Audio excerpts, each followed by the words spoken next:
There is a sound that does not come from the world around you. It comes from inside your own head, and it never stops. It rings when the room is quiet. It buzzes when you are trying to sleep. It hisses when you finally sit down to rest after a long day. And the cruelest part is that no one else can hear it. You cannot show it on an X-ray. You cannot point to it on a scan. You just live with it, hour after hour, day after day, until the exhaustion of fighting an invisible enemy begins to wear you down in ways that go far beyond your ears. My name is Dr. Alina Serratia. I am a neurological health specialist with over 22 years of clinical experience, and a significant portion of my career has been dedicated to understanding conditions that conventional medicine too often dismisses. Tinnitus is one of them. I have worked with hundreds of patients who came to me after being told there was nothing to be done. What I discovered changed how I practice medicine. And what I am going to share with you today may change how you understand your own body. The first time I truly stopped and listened to a patient describe what tinnitus had done to their life, I mean truly listened without rushing to a diagnosis, was with a man I will call George. He was 62 years old, a retired school principal, deeply intelligent, and quietly devastated. He had already visited 3 other doctors before he sat down in my office. Each one had run the standard tests.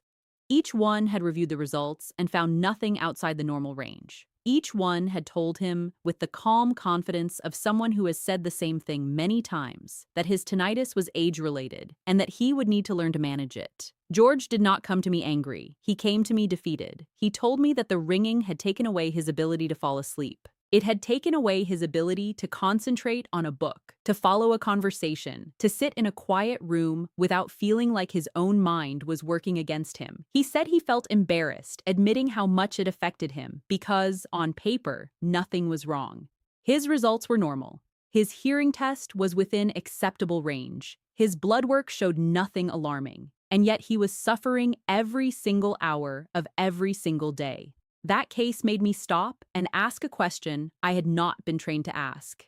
Not what is wrong with this man's ear, but what is this man's body trying to communicate? Because when I looked deeper, when I ran more specific testing and asked more careful questions, I found something that had been sitting right in front of everyone and had gone completely unnoticed. George was not sick in the way the standard system is designed to detect, but his body was running on empty in several very specific and very critical ways. And those deficiencies were directly feeding the sound that was destroying his quality of life. Before I explain what I found, I want you to understand something fundamental about how tinnitus actually works inside the body. Most people, and frankly, most general practitioners, think of tinnitus as an ear problem. The ringing is in the ear, so the ear must be the source. That logic seems reasonable on the surface, but it is only partially correct. The ear is where the signal originates, yes,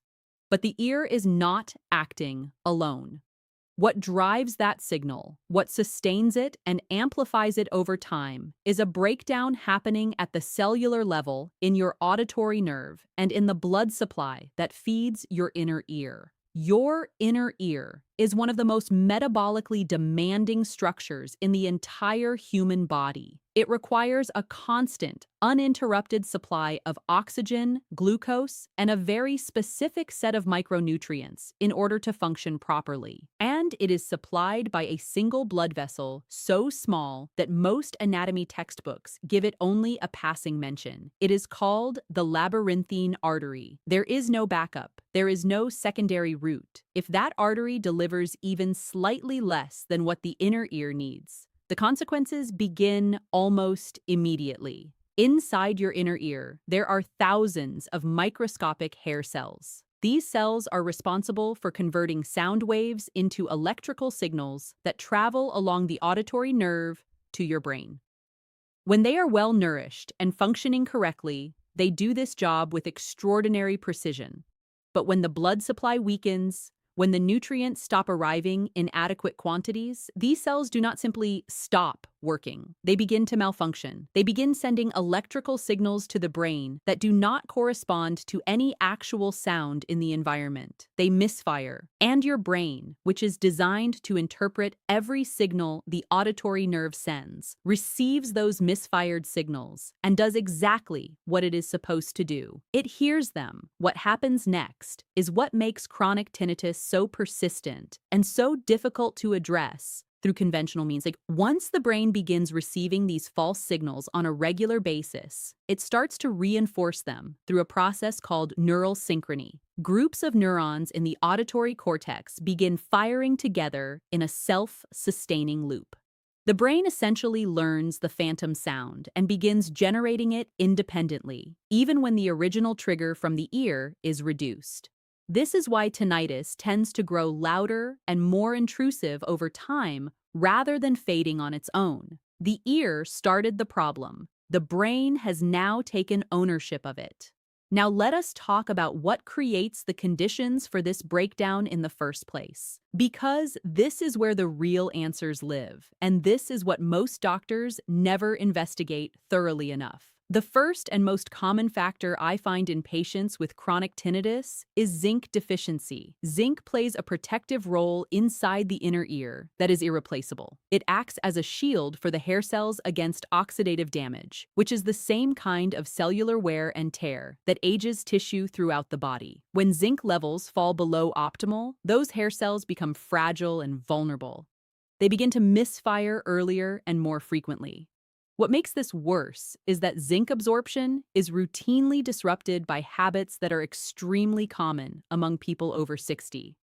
Drinking coffee, consuming wheat-based foods, and even taking certain common supplements can all interfere with the body's ability to absorb zinc at the gut level. A person can be eating reasonable amounts of zinc in their diet and still be functionally deficient because the body is not absorbing it properly. The second factor is something I refer to as ototoxic exposure. This is a clinical term for substances that are toxic to the structures of the inner ear. What shocks most of my patients when I explain this is that several widely used, readily available medications fall into this category. Certain common pain relievers, taken regularly over months or years, as many older adults do for joint pain, headaches, or inflammation, have a documented toxic effect on inner ear cells. They increase oxidative stress inside the cochlea and gradually accelerate the breakdown of the very hair cells responsible for translating sound. Most people taking these medications have never been warned about this connection. Most prescribing physicians never mention it because they are focused on the primary condition being treated, and the link to tinnitus rarely enters the conversation. The third factor is vitamin B12, and I cannot overstate how important this one is. B12 is required to produce and maintain the myelin sheath. Think of the myelin sheath as the insulation wrapped around a wire. Your auditory nerve is that wire. It carries electrical signals from your inner ear to your brain, and it depends on that insulation to keep the signal clean and contained. When B12 levels fall, the myelin sheath begins to thin. Gaps develop. Electrical signals begin to leak out before they reach their destination properly. The brain receives fragmented, distorted signals and interprets that distortion as a persistent buzzing or ringing sound. In George's case, his B12 was technically within the normal laboratory range, but it was sitting at the very bottom of that range. That low normal value, which every previous doctor had looked at and dismissed, was enough to allow his auditory nerve insulation to deteriorate slowly and silently over time. The fourth factor is magnesium, and this is one that I believe is more underappreciated than almost any other nutrient in the context of neurological health. Magnesium serves as a natural brake on a brain chemical called glutamate. Glutamate is the primary excitatory neurotransmitter, meaning it is responsible for stimulating neural activity throughout the brain. Under normal conditions, magnesium keeps glutamate within healthy boundaries. But when magnesium levels fall, that regulatory function disappears. glutamate activity becomes excessive and uncontrolled. Neurons begin to fire repeatedly and intensely, and over time, this overstimulation causes direct damage to nerve tissue through a process researchers call excitotoxicity. In the auditory system, this manifests as a persistent, often high-pitched ringing that frequently worsens with noise exposure or during periods of heightened mental activity. The fifth factor is stress, and I want to be very precise here because I am not talking about stress in a vague lifestyle sense. I am talking about a specific biological mechanism. When the body experiences stress, whether physical or emotional, it triggers a cascade of neurochemical changes that directly increase the firing rate of neurons in the auditory cortex. This means the phantom sound becomes physiologically louder during difficult periods. It is not psychological sensitivity. It is not the person being dramatic. It is the nervous system under chemical pressure, amplifying a signal that is already present. My patients consistently report that their tinnitus is most intrusive during the hardest weeks of their lives and calmer during periods of rest and ease. That pattern is not coincidence. It is the nervous system responding exactly as biology predicts it will. The sixth factor is vitamin D3, and most people are genuinely surprised when I bring this up in the context of tinnitus because they associate D3 primarily with bone health. But D3 is a neuroregulator. It plays an active role in maintaining the health of nerve tissue, in modulating inflammation throughout the central and peripheral nervous system, and in supporting the cellular repair processes that keep the auditory pathway functioning properly. Low D3 levels create a chronic, low-grade inflammatory environment inside neural tissue. This inflammation slows and eventually stalls the body's ability to repair the micro-damage that accumulates in the auditory system over time. Without adequate D3, even when other nutritional factors are being addressed, the recovery process cannot complete itself. The seventh factor is one that often surprises my patients because it does not involve a nutrient directly. It involves timing. The human body conducts the majority of its cellular repair work during sleep, and more specifically, during the deepest phases of overnight rest. This repair process is not passive. It requires a precise set of nutrients to be available in the bloodstream at the right concentration at the right time. When those nutrients are absent, or when sleep architecture is disrupted, the repair window is lost entirely. The auditory nerve misses its nightly opportunity to restore the micro-damage that is accumulated throughout the day. This is not a small loss. Over weeks and months, it represents an enormous deficit in healing that compounds quietly in the background. It is also why so many people with tinnitus report that the sound is at its worst at night or in the first moments of waking. The overnight repair process has failed again, and the nerve is signaling its distress. The eighth factor is blood circulation, and for people over 60, this is almost universally relevant. As we age, blood tends to thicken slightly. Inflammatory processes in the vascular walls reduce flexibility and narrow the pathways through which blood flows. For most large blood vessels in the body, this is a slow, manageable change. But for the labyrinthine artery, which was already operating at the absolute minimum diameter needed to supply the inner ear, even a small reduction in blood flow has immediate and significant consequences. No matter how well a person eats, no matter which supplements they take, if the blood cannot carry those nutrients efficiently to the inner ear, the cells remain undernourished. The delivery system has failed, and everything else becomes irrelevant until circulation is restored. When I understood all 8 of these factors in relation to George and began treating them systematically, everything changed. We did not try to mask the sound. We did not prescribe anything designed to simply make the noise easier to tolerate. We went after the root of the problem with precision. We identified his specific deficiencies through targeted testing. We identified and removed the substances that were actively interfering with nutrient absorption. We supported his vascular health to restore adequate blood flow to the inner ear. We addressed his sleep quality to restore the overnight repair window. And we gave his auditory nerve the exact nutritional environment it needed to begin the process of genuine recovery. One of the first and most practical steps I recommend to all my patients in this situation is something I call an auditory support meal. This is not a rigid prescription or a complicated protocol. It is simply a deliberately constructed meal that provides the most critical raw materials the auditory system needs in a single sitting. Building a meal around a portion of fatty fish, such as salmon or mackerel, delivers both omega-3 fatty acids, which actively reduce inflammation along the auditory nerve pathway, and a meaningful dose of vitamin D3. Adding a generous serving of dark, leafy greens, such as spinach or Swiss chard, provides magnesium in a highly bioavailable form. Including a small handful of pumpkin seeds or sunflower seeds adds zinc without triggering the absorption blockers associated with other zinc sources. Preparing the meal with fresh ginger, raw garlic, and olive oil supports vascular flexibility and reduces blood viscosity, directly improving circulation to the inner ear.